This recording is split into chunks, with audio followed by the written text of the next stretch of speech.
नमस्कार, आप देख रहे हैं सिटी सेंटर शो। मुंबई से मैं हूं पूजा भारद्वाज और शुरुआत कर रहे हैं इसी राज्य महाराष्ट्र से आई बड़ी खबर के साथ। महाराष्ट्र के जलगांव में हुए बड़े रेल हादसे में 12 यात्रियों की जान चली गई, कई लोग घायल हुए हैं। ये हादसा ट्रेन में आग लगने की अफवाह की वजह से हुआ।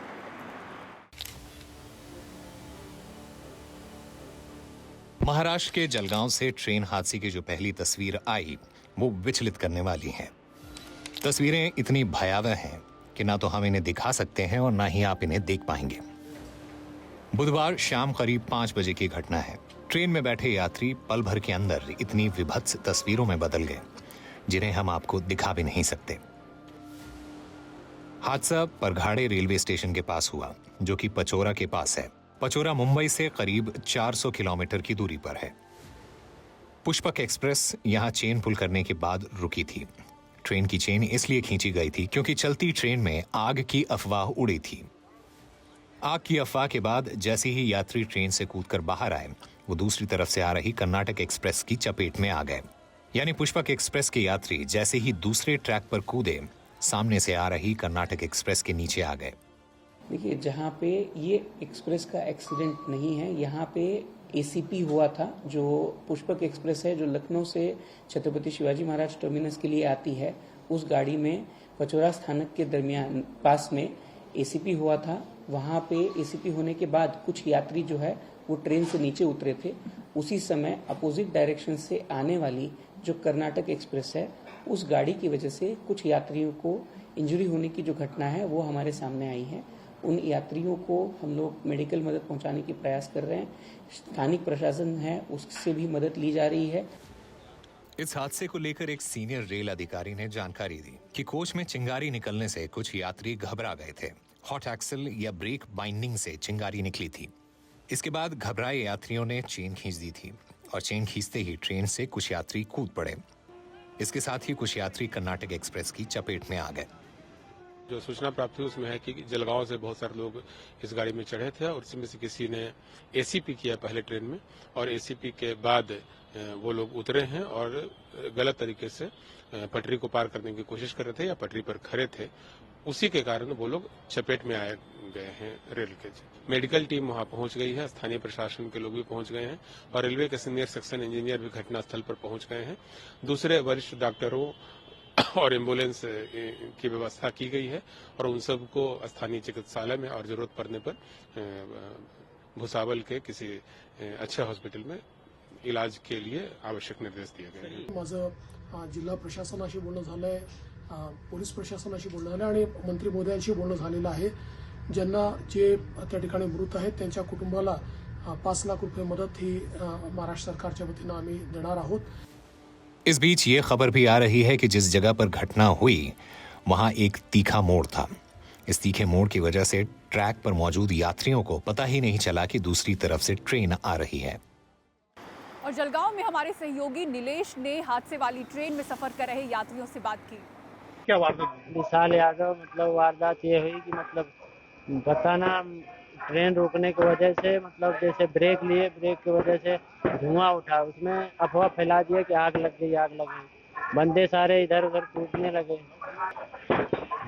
तो आप अभी वो ट्रेन में सफर कर रहे थे, आपको कहाँ लगा और आपको जब लगा तो वहाँ पे आपको कुछ ये मिला नहीं क्या, उपचार वगैरह? चार जैसे कि हम लोग भी साथ में उतरे तो वहाँ पे जैसे कि अब ट्रेन आ गई, एक बार बंदे लड़े, जब एक्सीडेंट हुआ तो फिर हम लोग भी साइड हो गए, तो भी उसी में थोड़ा बहुत चोट लग गई है। क्या यानी क्या पूरा माहौल था वहाँ पे? माहौल तो अभी इसका कि जब सारे बंदे खड़े थे तो अचानक से ट्रेन आ गई, तो भगदड़ मच गई, इधर उधर भागने लगे बंदे। बॉलीवुड एक्टर सैफ अली खान पर हुए गंभीर हमले के बाद कुछ ही दिनों में उनका ठीक हो जाना कईयों को हैरान कर रहा है। 16 जनवरी को उन पर जानलेवा हमला हुआ था, उन्हें चाकू लगा था, बल्कि चाकू का एक बड़ा हिस्सा उनकी पीठ से निकला भी था। लेकिन 5 दिनों में फिट होकर जब वो अस्पताल से निकले तो संजय निरुपम ने सवाल खड़े किए। दिखाते हैं आपको ये। बॉलीवुड एक्टर सैफ अली खान की मुस्कुराते हुए और बिना किसी परेशानी के चलते हुए ये तस्वीरें देखकर संजय निरुपम दंग रह गए।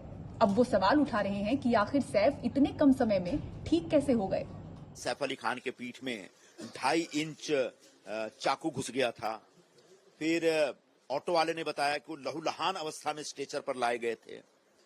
फिर डॉक्टर साहब ने बताया कि 6 घंटे तक इनका ऑपरेशन चला था। तो इतना सारा कुछ होने के बाद कोई व्यक्ति 4 दिन में इतनी फिट अवस्था में हॉस्पिटल से डिस्चार्ज हो जाएगा, क्या यह संभव है? इधर संजय राउत ने सैफ अली खान की इतनी तेज रिकवरी को एक चमत्कार करार दिया।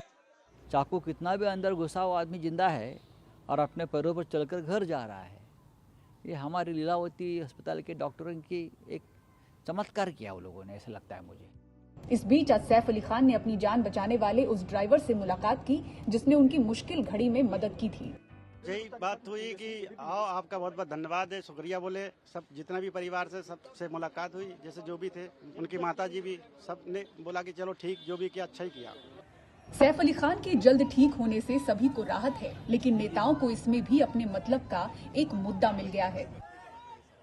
राजस्थान में 0 और कम एडमिशन वाले 190 स्कूलों को मर्ज करने के बाद विभाग ने अब 259 स्कूलों को मर्ज करने का फैसला किया है, जिसके बाद राजस्थान से लेकर दिल्ली में राजनीति इस पर तेज हो गई है। दिल्ली के पूर्व मुख्यमंत्री अरविंद केजरीवाल ने ट्वीट कर कहा कि भाजपा अगर दिल्ली में सरकार बनाती है तो इसी तरह से स्कूल बंद कर दिए जाएंगे। 9 साल की नूरम और जोया 2 किलोमीटर पैदल चल के स्कूल जाती हैं। दोनों संजय नगर के प्राथमिक विद्यालय में पढ़ती हैं, लेकिन उन्हें राजीव नगर उच्च माध्यमिक विद्यालय जाना होता है। विधायक कोष से स्कूल का नया भवन तैयार है। बच्चे नए भवन में पढ़ते, इससे पहले ही विभाग ने मर्ज करने के आदेश जारी कर दिए। सर पास में रहना चाहिए, बहुत दूर होता है ये स्कूल, बहुत दिक्कत होती है सर, पाँव दुख जाते, बहुत दूर है वो स्कूल, 15-20 मिनट लग जाते जाते कभी तो कुत्ते पीछे पड़ जाते टाइम बहुत दिक्कत होती है, मतलब चढ़ाई पे बहुत बड़ी है। फिर आप क्या चाहती हैं? ये स्कूल खुल जाए। इस दूरी ने अभिभावकों की चिंता बढ़ाई है। स्कूल दूर होने के कारण कई लड़कियां अब स्कूल नहीं जा पाएंगी। सरकार बोलती है बेटी बचाओ बेटी पढ़ाओ, तो पढ़ावे किसमें? पढ़ाने के लिए स्कूल भी तो चालू होना चाहिए। 8वीं क्लास में पढ़ती थी तो जाना आने में दिक्कत होती थी मेरी लड़की को, इस वजह से मैंने हटा लिया उसको। अब क्या करूँ, दूर स्कूल है तो फिर ओपन करवा रही हूँ। अजमेर के अंद्रकोट इलाके में 2 उर्दू मीडियम स्कूल को हिंदी मीडियम स्कूल में मर्ज कर दिया गया है। बच्चे उर्दू मीडियम में पढ़ाई जारी रखना चाहते हैं, लेकिन उनके पास ये विकल्प नहीं है। यहाँ पर हमने 1 से लेके 8वीं तक हर माध्यम मतलब कि हर सब्जेक्ट उर्दू में पढ़ा है और हमें उर्दू में ही पढ़ना है आगे भी।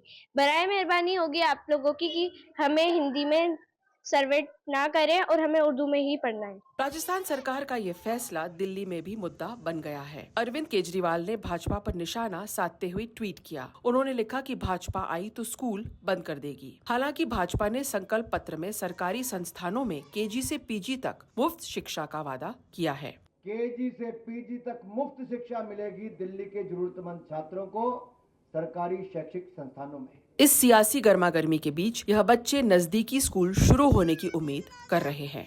सबको समान शिक्षा उपलब्ध कराने के लिए विद्यालयों का घर के पास होना जरूरी है, लेकिन अब ये बच्चे दूर स्कूल जाने पर मजबूर हैं। ये चाहते हैं कि यह दूरी घट जाए। अगर दूरी बरकरार रही तो वह दिन दूर नहीं जब ये बच्चे शिक्षा से दूर हो सकते हैं।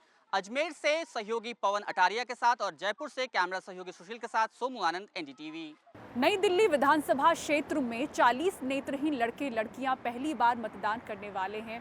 चुनाव आयोग ने खुद उनका वोटर ID कार्ड बनवाया है और मतदान करने की ट्रेनिंग भी दी गई है। दिल्ली ब्लाइंड रिलीफ एसोसिएशन से जुड़े ये करीब 40 युवा नेत्रहीन वोटर हैं।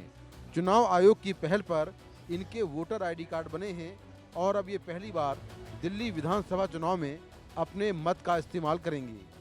मैंने वोटर ID कार्ड अप्लाई करा था, पहली बार करा है, तो अब उसके बाद मैं वोट डालूंगी तो मुझे बहुत एक्साइटमेंट है, बहुत ज़्यादा, कि मैं पहली बार वोट डालूंगी। ब्लाइंड के लिए वोट डालने के लिए अप्लाई किया गया है तो वो तो बहुत अच्छा हुआ, और ब्लाइंड भी वोट आगे डालेंगे और ब्लाइंड की भी संख्या बढ़ते जाएगी और ब्लाइंड भी वोट डालेंगे आगे बढ़ के। इस बार मैं तो खुश हूँ, लेकिन मेरे घर वाले सर बहुत खुश हैं कि हमारी बेटी खुद से अगर डालेगी बहुत अच्छा रहेगा। इन सबको चुनाव आयोग की टीम मतदान केंद्र तक लेकर जाएगी और वोट डालने के बाद इन्हें वापस ब्लाइंड रिलीफ एसोसिएशन पहुंचाएगी। इनके लिए मतदान केंद्र भी खास तौर पर डिजाइन किया जाएगा।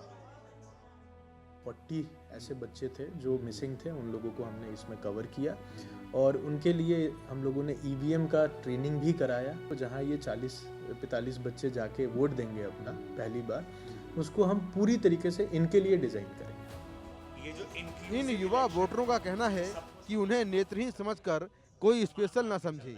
ये नेत्रहीन वोटर अपील कर रहे हैं कि सभी लोग आगे आकर मतदान का प्रयोग करें। एक जरा सी प्यास भी बड़ा बदलाव ला सकती है। दिल्ली के एक शिक्षक अपने साथियों के साथ मिलकर बस्तियों में रहने वाले बच्चों को पढ़ाते हैं, लेकिन संसाधनों की कमी की वजह से बच्चे फुटपाथ पर बैठकर ट्रैफिक की लाइट में पढ़ते हैं। देखिए रिपोर्ट। नारायणा से धौलाकुआं रिंग रोड पर शहर की ओर आते हुए बाईं तरफ फुटपाथ पर कुछ बच्चे पढ़ते दिखाई दिए। पूछने पर पता चला कि रोज शाम को 2 घंटे ये बच्चे यहाँ पढ़ने आते हैं। धौलाकुआं की ट्रैफिक के शोर में भी मैंने इन बच्चों को पहाड़े और ABCD का अभ्यास करते देखा। अभिषेक इन बच्चों के मास्टर जी हैं, जो अपने एक दोस्त की मदद से इन बच्चों को पढ़ा रहे हैं। एक NGO से हैं, जिसके संस्था का नाम है पुनर्जागरण समिति, जो कि स्किल्स पे और एजुकेशन पे काम करती है। महिलाओं के लिए भी काम करती है, बच्चों के लिए भी। तो ये बच्चे मतलब रोज पढ़ाते हैं या क्या है? रेगुलर क्लास लगती है सर यहाँ पे। ये 3 से 3:30 से लेके 5:30 बजे तक 2 घंटे की रेगुलर क्लास। और आप ही पढ़ाते हैं? हाँ सर, मैं पढ़ाता हूँ और गौरव जी हैं, हम 2 लोग यहाँ पे टीच करते हैं। मजदूरों के बच्चे जो PWD में काम करते हैं मजदूर, उन्होंने यहाँ पे अपनी बस्ती बना रखी है पीछे, क्योंकि कम से कम 50 से 60 परिवार हैं, उन्हीं के बच्चे हैं ये लोग। ये बच्चे वहीं बगल की झुग्गी में रहते हैं। कुछ बच्चे स्कूल भी जाते हैं तो कुछ का काम यहीं पे पढ़ाई करके चल जाता है। इनके माता पिता को भी लगता है कि चलो शाम के वक्त 2 घंटे बच्चे कम से कम पढ़ाई तो कर रहे हैं। बहुत दिनों से। 2 दिन हो गया? यही मास्टर साहब पढ़ाते हैं? हाँ। इनका क्या नाम है? अभिषेक सर। और एक और सर है? हाँ। और रहते कहाँ हो? इधर ही। पीछे झुग्गी में? हाँ। हैं? और स्कूल में भी जाते हो? हाँ। हैं बच्चे यहीं रहते हैं। यहीं रहते हैं? सारे लोग हाँ यहीं रहते हैं। और यहाँ रोज पढ़ने आते हैं? हाँ, रोज पढ़ने आते हैं बच्चे। और स्कूल जाते हैं कि नहीं जाते हैं? स्कूल भी जाते हैं, यहाँ भी पढ़ते हैं। फुटपाथ पर इन बच्चों की पाठशाला समाज की कई मजबूरियों और हकीकतों को बयान करती है। तो किसी के नेक इरादों की झलक दिखाती है, तो किसी की नाकामी की ओर भी खूब इशारा करती है। बात दिल्ली विधानसभा चुनाव की। शालीमार बाग विधानसभा सीट 1993 में अस्तित्व में आई। 2013 में आम आदमी पार्टी की सरकार के बाद यहां कमल नहीं खिल सका। क्या माहौल है इस सीट पर, दिखाते हैं आपको इस रिपोर्ट में। आम आदमी पार्टी की नेता वंदना कुमारी इतिहास रचने की कगार पर खड़ी हैं। 2013 में जब आम आदमी पार्टी की सरकार बनी, तब से लेकर अब तक उन्हें कोई हरा नहीं पाया है। 2015 और 2020 में भी जीतकर शालीमार बाग के इस विधायक ने हैट्रिक बना दिया। यहाँ पे लोगों का रुझान आम आदमी पार्टी और शालीमार बाग में वंदना कुमारी सिर्फ काम के लिए आपको दिख रहा है, जो कि जहाँ भी दिखेगा, ये रोड भी दिखेगा। ये रोड एक समय दलदल हुआ करती थी, तो ये रोड को भी MLA फंड से हमने बनाया। यहाँ पे सीवर लाइन नहीं थी, ऊपर में सीवर बहा करती थी, हमने पूरा सीवर लाइन डाला, फिर इसमें रोड बनाया। ये गांव एकदम ऐसे लगता था जो चल नहीं सकते थे आप पैदल, तो गांव को अच्छा बनाया है, इसलिए गांव के लोग चाहते हैं। इस सीट के मतदाता भी आम आदमी पार्टी की प्रत्याशी के काम की तारीफ करते हैं। आपकी सीट से कौन जीत रहा है, किसका माहौल है इस बार? वंदना कुमारी जी। क्यों? उनका काम ही इतना है, काम बहुत किया उन्होंने, कोई काम ही बाकी नहीं है। शालीमार बाग सीट जो पहले बीजेपी का अभेद किला था, अब आम आदमी पार्टी का गढ़ बन चुका है। साल 1993 में बीजेपी के साहेब सिंह वर्मा इसके पहले विधायक बने थे। उसके बाद 1998 से लेकर 2008 तक बीजेपी के रविंद्र बंसल ने जीत की हैट्रिक लगाई। फिर 2013 से लगातार 3 बार आम आदमी पार्टी की वंदना कुमारी ही यहां से जीत रही हैं। शालीमार बाग विधानसभा सीट के नाम एक अनूठा रिकॉर्ड भी है। सालों तक दिल्ली की सत्ता पर काबिज रहने वाली कांग्रेस आज तक एक बार भी यह सीट नहीं जीत सकी है। साल 1993 में जब से ये सीट अस्तित्व में आई है, तब से लेकर अब तक 7 चुनाव हो चुके हैं, लेकिन कांग्रेस पार्टी को हमेशा हार झेलनी पड़ी है। शायद पूरी दिल्ली विधानसभा में शालीमार बाग इकलौती ऐसी सीट होगी। यमुना नदी के किनारे बसे शालीमार बाग को शालीमार गार्डन के नाम से भी जाना जाता है। उत्तरी पश्चिमी दिल्ली की ये विधानसभा सीट पहले आउटर दिल्ली का हिस्सा थी, लेकिन 2008 में परिसीमन के बाद इसे चांदनी चौक लोकसभा क्षेत्र में शामिल कर लिया गया। चुनाव आते जाते रहते हैं, लेकिन यहाँ के लोगों की समस्याओं का समाधान नहीं होता। इलाके में खराब सड़कें और गंदे पानी की समस्या है। गंदगी और कूड़े हर तरफ फैले नजर आते हैं। वंदना कुमारी को तो मैं सर वोट नहीं देना चाहता हूँ। क्यों? मैं 15 साल से देख रहा हूँ ना, किराएदार के लिए कुछ भी फ्री है। केजरीवाल जी ने फ्री कर रखा है तो मकान मालिक के लिए कर रखा है, किराएदार को कुछ भी फ्री नहीं है। इसलिए मैं तो बीजेपी को ही वोट दूंगा सर। पर बीजेपी की उम्मीदवार के लिए राह फिर भी आसान नहीं है। रेखा गुप्ता इलाके की पार्षद हैं और बीजेपी महिला मोर्चा की राष्ट्रीय उपाध्यक्ष, लेकिन पिछले 2 चुनावों में वो वंदना कुमारी से हार गईं। वैसे इस बार रेखा गुप्ता को बड़ी उम्मीदें हैं, क्योंकि उन्हें लगता है कि हालात बदल गए हैं। जो जनता की नज़रों पे उनका पानी चढ़ा हुआ था, जो वादे वो करके आए थे, आम आदमी पार्टी ने दिल्ली की जनता को जो स्वप्न दिखाए थे, वो सब ढेर हो गए, चकनाचूर हो गए। एक चेहरा, एक घिनौना चेहरा जनता के सामने आया, जहाँ पे केवल भ्रष्टाचार, मिस प्लानिंग और दुराचार, जनता के साथ दुराचार था। एक एक काम जो उन्होंने कहा, एक एक वायदा जो उन्होंने कहा, वो पूरा नहीं हुआ। उन्होंने फ्री पानी की बातें कही और जनता को साफ पीने का पानी तक नहीं मिल रहा। तो जनता के चेहरे से जो पूरा का पूरा उनका नकाब जो हटा है, वो रिजल्ट देगा इस बार के चुनाव में। तो देखना है कि इस बार शालीमार बाग में कमल खिलेगा या आम आदमी पार्टी अब की बार भी उनकी उम्मीदों पर झाड़ू फेर देगी। एक के बाद एक लगातार 4 बार जीत दर्ज कर भाजपा ने शालीमार बाग को अपना गढ़ बना लिया था, लेकिन 2013 और उसके बाद से आम आदमी पार्टी ने ही इस सीट पर अपना परचम लहराया है। अब देखना ये है कि क्या आम आदमी पार्टी की विधायक वंदना कुमारी जीत का चौका लगाती हैं या फिर बीजेपी की रेखा गुप्ता हार की हैट्रिक। दिल्ली से अतुल रंजन, एनडीटीवी इंडिया। और सिटी सेंटर शो में फिलहाल इतना ही। पूरी टीम को दीजिए इजाजत। खबरों के लिए देखते रहें एनडीटीवी इंडिया। नमस्कार।